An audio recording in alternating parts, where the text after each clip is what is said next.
रहीम अस्सलाम वालेकुम स्टूडेंट्स, कैसे हैं आप सब। लास्ट टाइम हमने डिस्कस किया था ह्यूमन रेस्पिरेटरी सिस्टम के पार्ट्स को और आज हम डिस्कस करेंगे मैकेनिज्म ऑफ ब्रीदिंग, एयर किस तरह से एंटर होती है और किस तरह से आउट होती है। तो बच्चों, मैकेनिज्म ऑफ ब्रीदिंग के दो फेजेस हैं।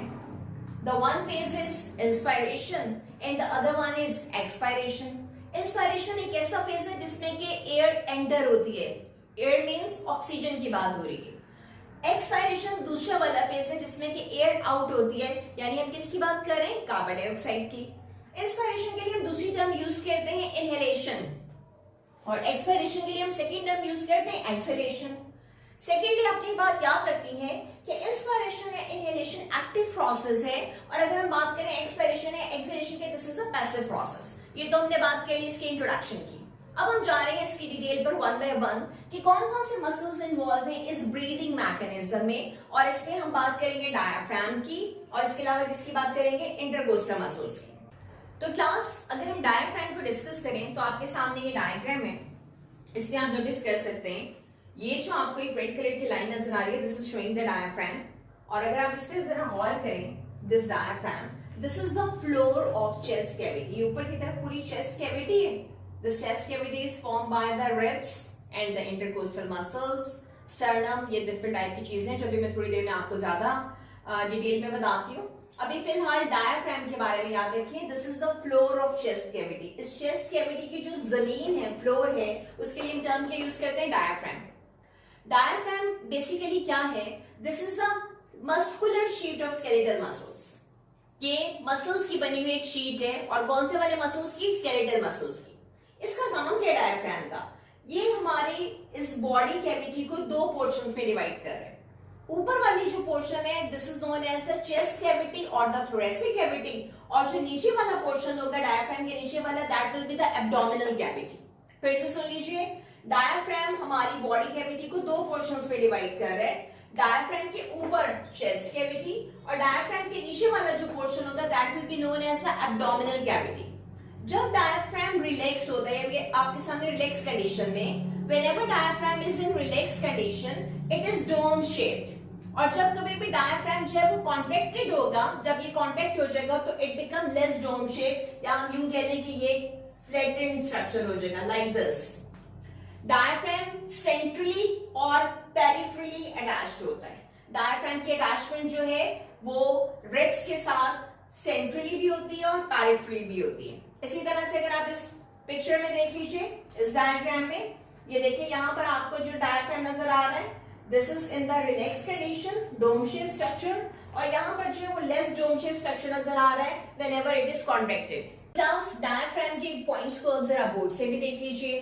Diaphragm is the floor of chest cavity, this is the muscular sheet of skeletal muscles. इसका काम क्या है, it divides the body cavity into the thoracic cavity and the abdominal cavity. अभी मैंने आपको डायग्राम से भी बता दिया था। When diaphragm relaxed, it becomes dome shaped. Diagram में आप देख चुके हैं, this is the dome shape. When diaphragm contracts, it becomes less dome shape. ये लेस डोम शेप स्ट्रक्चर होगा इसका। और डायफ्राम जो है वो सेंट्रली एंड पेरिफेरली अटैच्ड होता है। अच्छा, ये तो हमने बात कर ली डायफ्राम की।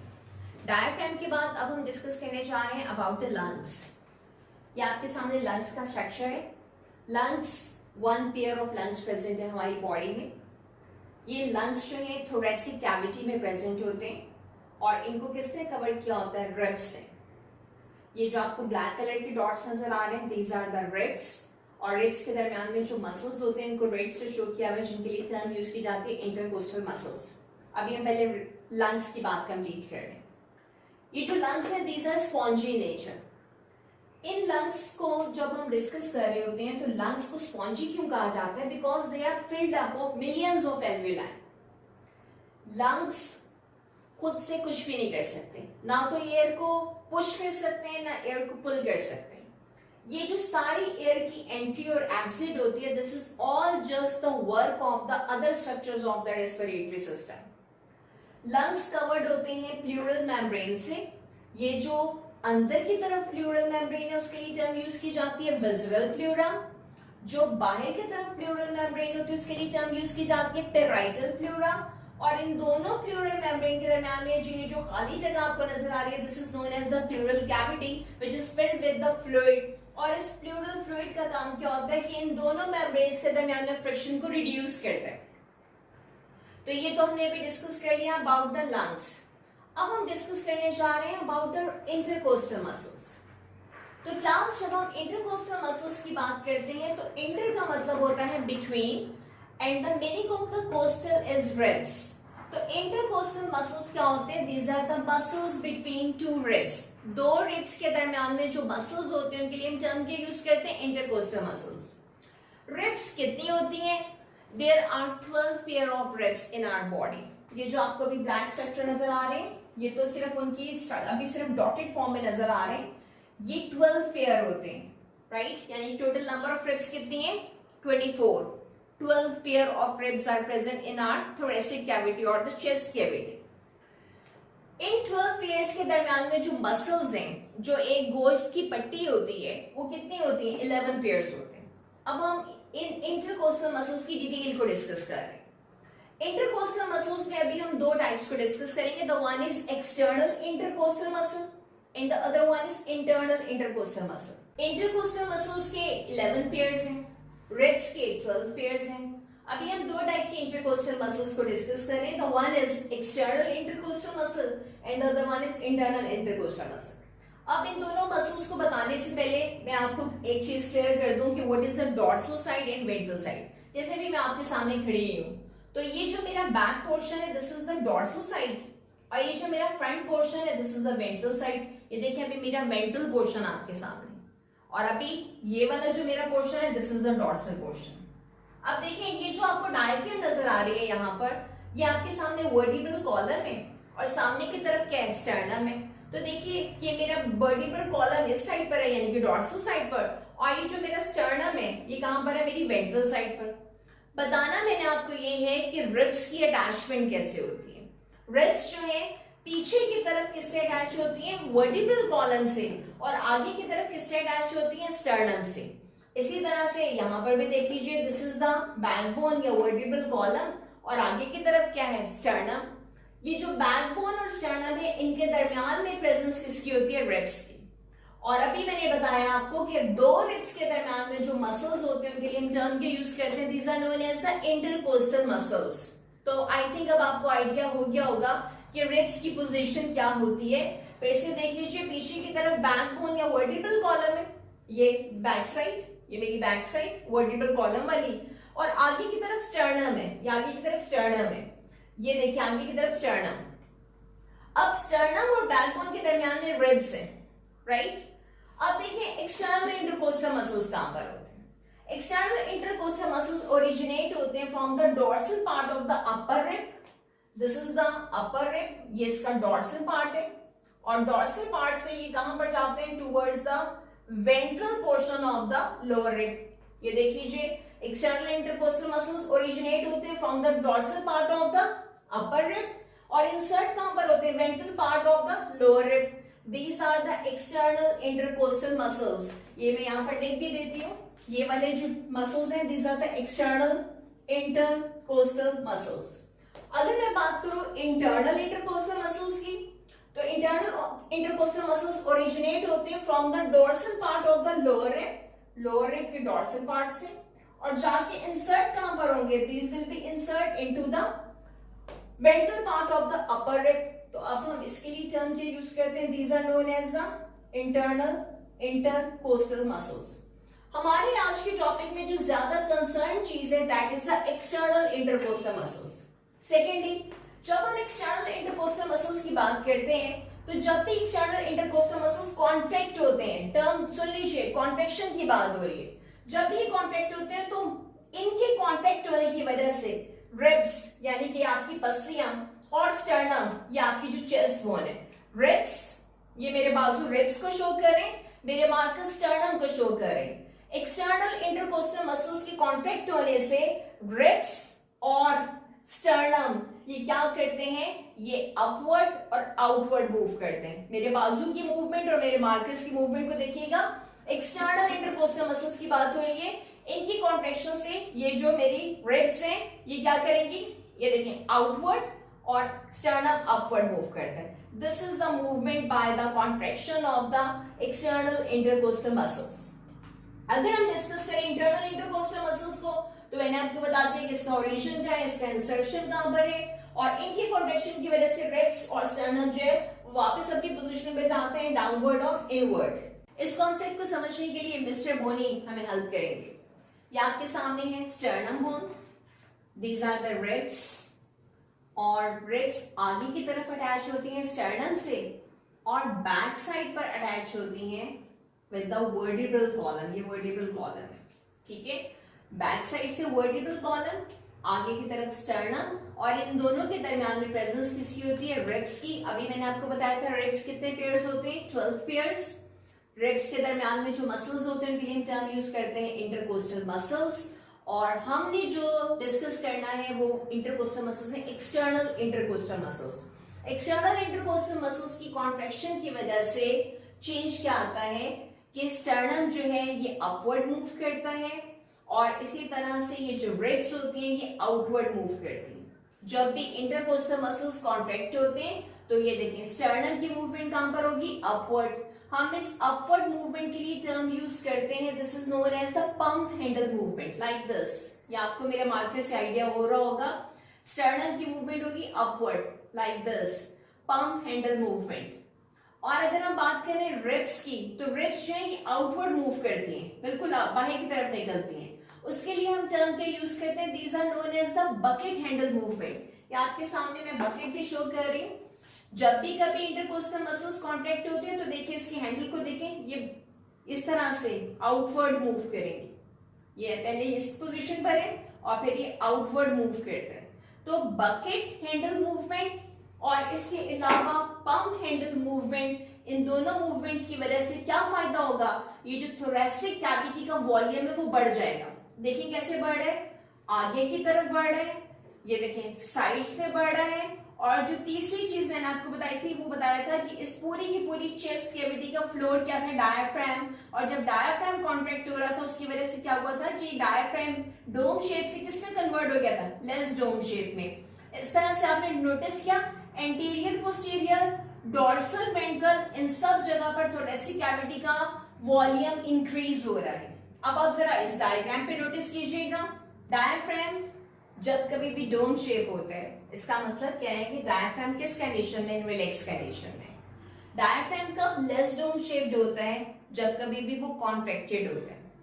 तो अब नोटिस कीजिए कि जब ये डोम शेप्ड है या ये रिलैक्स कंडीशन में है तो ये जो हमारे पास थोरैसिक कैविटी है, चेस्ट कैविटी, इसका वॉल्यूम कितना कम रह जाता है।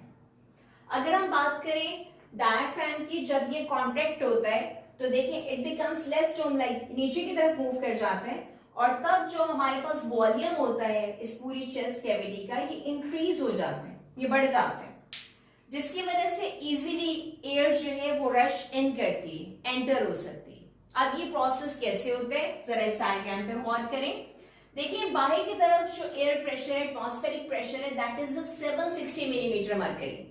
रेस्ट में जो हमारे लंग्स के अंदर प्रेशर होता है दैट इज इंटरपल्मोनरी प्रेशर, वो भी कितना होता है 760 मिलीमीटर मरकरी। जब हम इंस्पायर करते हैं, इनहेल करते हैं एयर को, तो इनहेलेशन में क्या हो रहा था, हम कॉन्ट्रैक्शन करवा रहे थे दो टाइप के मसल्स की, the one is intercostal muscles and the other one is diaphragm. Diaphragm contract हुआ तो देखें it becomes less dome like, नीचे की तरफ मूव कर गया था। इंटरकोस्टल मसल्स जब कॉन्ट्रैक्ट हुए थे तो मैंने आपको बताया था कि इंटरकोस्टल मसल्स के कॉन्ट्रैक्ट होने की वजह से क्या हुआ था कि हमारी जो रिब्स थी वो मूव कर रही थी आउटवर्ड और अपवर्ड। तो आपने देखा कि पूरी का पूरा जो वॉल्यूम था इस पूरी की पूरी चेस्ट कैविटी का वो इंक्रीज हो गया। इसके इंक्रीज होने की वजह से क्या होगा कि अब यहाँ पे वॉल्यूम बढ़ जाएगा, और वॉल्यूम बढ़ने का मतलब क्या है कि जो अंदर प्रेशर था दैट वाज 760 मिलीमीटर मरकरी, अब वो क्या हो चुका है, अब वो कम हो चुका है। और ये कम होने के बाद ये कहां पर आ जाएगा, it will be around 757 millimetre mercury. तो अब जब हम जानते हैं कि यहाँ पर वॉल्यूम क्या हो चुका है, वॉल्यूम इज इंक्रीज्ड, और वॉल्यूम के इंक्रीज की वजह से प्रेशर क्या हो जाएगा, डिक्रीज हो जाएगा। As you know this is the Boyle's law, P1 V1 is equal to P2 V2, जिस टाइम के हम डिस्कस करते हैं कि pressure is inversely proportional to volume. तो जब हम बात करें कि वॉल्यूम इंक्रीज होगा तो प्रेशर डिक्रीज हो जाएगा। अब देखिए वॉल्यूम इंक्रीज हो गया by the contraction of diaphragm and by the contraction of intercostal muscles. इसकी वजह से प्रेशर डिक्रीज होकर कहां पर चले गए 757 मिलीमीटर मरकरी। अब फौरन से क्या होगा, यहाँ पर एक नेगेटिव प्रेशर क्रिएट हो जाएगा और एयर जो है वहां फौरन रश इन करेगी, एंटर होना शुरू करेगी। यहाँ पर लंग्स के अंदर जो एक सेक्शन या एक वैक्यूम क्रिएट हो जाएगा जिसकी वजह से एयर रश इन करेगी। अब हम सब करने जा रहे हैं मैकेनिज्म ऑफ ब्रीदिंग को और कंपेयर करते हैं दोनों फेजेस को। The one is inspiration and the other one is expiration. अभी स्टार्टिंग में मैंने आपको बताया था कि लंग्स जो है वो स्पंजी नेचर होते हैं, ये ना तो पुल कर सकते हैं एयर को ना ही पुश कर सकते हैं। तो हम अभी फर्स्ट पॉइंट पे डिस्कस क्या करने जा रहे हैं कि there is passive expansion of lungs during the inspiration and there is passive contraction of lungs during the expiration. इसी तरह से जब हम बात करते हैं इंस्पायरेशन के सेकेंड पॉइंट की, तो याद रखिए inspiration is the active process, energy consume होती है क्योंकि यहाँ पे इन्वॉल्वमेंट किसकी होती है, मसल कॉन्ट्रैक्शन की। और expiration is the passive process क्योंकि यहाँ पे सिर्फ मसल्स दोबारा रीगेन करते हैं या इलास्टिक रिकॉइल होता है अपनी ओरिजिनल पोजीशन का। थर्डली हम डिस्कस करें यहाँ पर इंटरकोस्टल मसल्स के। अभी हम बहुत डिटेल में इंटरकोस्टल मसल्स को डिस्कस कर चुके हैं। इंटरकोस्टल मसल्स कॉन्ट्रैक्ट होते हैं। आपको याद होगा हमने डिस्कस किया था कि जब इंटरकोस्टल मसल्स कॉन्ट्रैक्ट होते हैं तो उसकी वजह से रिब केज मूव करता है आउटवर्ड अपवर्ड, यानी कि ये वाली मूवमेंट होती है रिब्स की मूवमेंट अपवर्ड और इसके अलावा आउटवर्ड फॉरवर्ड होती है। अगर हम बात करें इंटरकोस्टल मसल्स की रिलैक्सेशन की जो कि ड्यूरिंग एक्सपायरेशन होती है, तो तब मूवमेंट ऑफ रिब केज या रिब्स की मूवमेंट क्या होती है, downward, backward and inward. This is the movement. इसके अलावा हमने डिस्कस किया था डायफ्राम को। डायफ्राम ड्यूरिंग इंस्पायरेशन कॉन्ट्रैक्ट होता है और जब ये कॉन्ट्रैक्ट होता है तो पहले तो ये डोम शेप का था, जब ये कॉन्ट्रैक्ट होगा it become less dome shape. इसकी वजह से क्या होगा कि एंटीरियर पोस्टीरियर एक्सिस जो है वो इंक्रीज हो जाएगा, यानी कि जो वॉल्यूम है थोरेसिक कैविटी का वो इस एंगल में इंक्रीज हो रहे हैं। इससे पहले जब इंटरकोस्टल मसल्स कॉन्ट्रैक्ट हो रहे थे तो वॉल्यूम किस एंगल में इंक्रीज हो रहा था, देखिए स्टर्नम इस पोजीशन पे आगे बढ़ा था और रिब्स जो थी वो इस पोजीशन पे आगे बढ़ी थी। अब जब डायफ्राम जो है वो रिलैक्स होगा, सॉरी जब डायफ्राम कॉन्ट्रैक्ट होगा तो उसकी वजह से क्या होगा, ये वाली मूवमेंट होगी। तो अब आप नोटिस कीजिएगा कि किस तरह से वॉल्यूम इंक्रीज हो रहा है डायफ्राम की कॉन्ट्रैक्शन की वजह से डाउनवर्ड और इंटरकोस्टल मसल्स की कॉन्ट्रैक्शन की वजह से ये वाली मूवमेंट, यानी कि पूरे का पूरा जो वॉल्यूम है थोरेसिक कैविटी का वो बढ़ रहा है, जिसकी वजह से लंग्स जो है वो पैसिवली क्या कर जाते हैं, एक्सपेंड कर जाते हैं। इसी तरह से हम डिस्कस करें कि थोरेसिक वॉल्यूम इंक्रीज हो जाता है due to the contraction of diaphragm and due to the contraction of intercostal muscles. और अगर हम डिस्कस करें एक्सपायरेशन में तो यहाँ पे थोरेसिक वॉल्यूम जो है वो डिक्रीज हो जाता है क्योंकि यहाँ पे डायफ्राम भी रिलैक्स हो गया था और इंटरकोस्टल मसल्स भी रिलैक्स हो गए थे। बच्चों याद रखिएगा जब हम डिस्कस करते हैं इंस्पायरेशन को तो यहाँ पर आपने इन दोनों मसल्स की कॉन्ट्रैक्शन की बात करनी है। कौन से दोनों मसल्स की, इंटरकोस्टल मसल्स की और डायफ्राम की। और जब हम बात करते हैं एक्सपायरेशन की तो यहाँ पे हमने रिलैक्सेशन की बात करनी है, इंटरकोस्टल मसल्स और डायफ्राम की। अब जब ये सारे के सारे फैक्टर्स अपना वर्क कर लेते हैं तो उसकी वजह से देखिए इंस्पायरेशन में जो वॉल्यूम है थोरेसिक कैविटी का वो बढ़ गया और उसकी वजह से क्या हो गया कि इंटरपल्मोनरी प्रेशर, ये जो लंग्स के ऊपर प्रेशर पड़ रहा था वो डिक्रीज हो गया। अब आप जरा यहाँ पे नोटिस कीजिएगा जब वॉल्यूम बढ़ जाता है, वॉल्यूम के इंक्रीज होने की वजह से क्या चीज डिक्रीज हो गई, प्रेशर डिक्रीज हो गया। पहले प्रेशर कितना था 760 मिलीमीटर मरकरी और अब प्रेशर डिक्रीज होकर कहां पर आ जाएगा 757 मिलीमीटर मरकरी पर। और आप सबको ये रूल तो पता है कि air moves from high pressure to low pressure. तो बाहर की तरफ प्रेशर कितना था 760 मिलीमीटर मरकरी। अब जब अंदर वॉल्यूम बढ़ गया है तो प्रेशर क्या हो गया, डिक्रीज हो गया। तो हाई प्रेशर से एयर कहां पे मूव करेगी, लो प्रेशर में। सो air rush in during the inspiration और इनहेलेशन। इसलिए लास्ट पॉइंट मैंने क्या लिखा है, एयर मूव्स इनटू लंग्स। अगर हम बात करें एक्सपायरेशन की तो यहाँ पर इन सारी की सारी चीजों की वजह से, यानी कि डायफ्राम के रिलैक्स होने की वजह से, इंटरकोस्टल मसल्स के रिलैक्स होने की वजह से थोरेसिक वॉल्यूम जो था वो डिक्रीज हो गया और उसकी वजह से जो पल्मोनरी प्रेशर था वो इंक्रीज हो गया। जरा यहाँ पे नोट कीजिएगा, वॉल्यूम के कम होने की वजह से प्रेशर बढ़ गया। बाहर की तरफ जो प्रेशर था वो 760 मिलीमीटर मरकरी था, अब अंदर जो प्रेशर बढ़ गया कितना हो गया 763 मिलीमीटर मरकरी। अब देखिए अंदर की तरफ प्रेशर एयर का ज्यादा हो गया as compare to the outside. Inert क्या है 763 मिलीमीटर मरकरी, बाहर क्या है 760 मिलीमीटर मरकरी। और अभी मैंने आपको बताया था कि air moves from high pressure to low pressure. तो ड्यूरिंग एक्सेलेरेशन और एक्सलेरेशन, अब जबकि एयर आउट होनी है तो हाई प्रेशर से एयर मूव करेगी टुवर्ड्स अ लो प्रेशर, इसीलिए मैंने लास्ट पॉइंट यहाँ पर क्या एंटर किया, air moves out of lungs. I hope कि अब आप इजीली समझ गए होंगे कि किस तरह से ब्रीदिंग मैकेनिज्म हमारी बॉडीज में कंप्लीट होता है। What is the inhalation process, what is the exhalation process. अगर अभी भी कोई पॉइंट समझ नहीं आया तो आप पूछ सकते हैं। So at the end, subscribe, like and share with your friends. Allah Hafiz.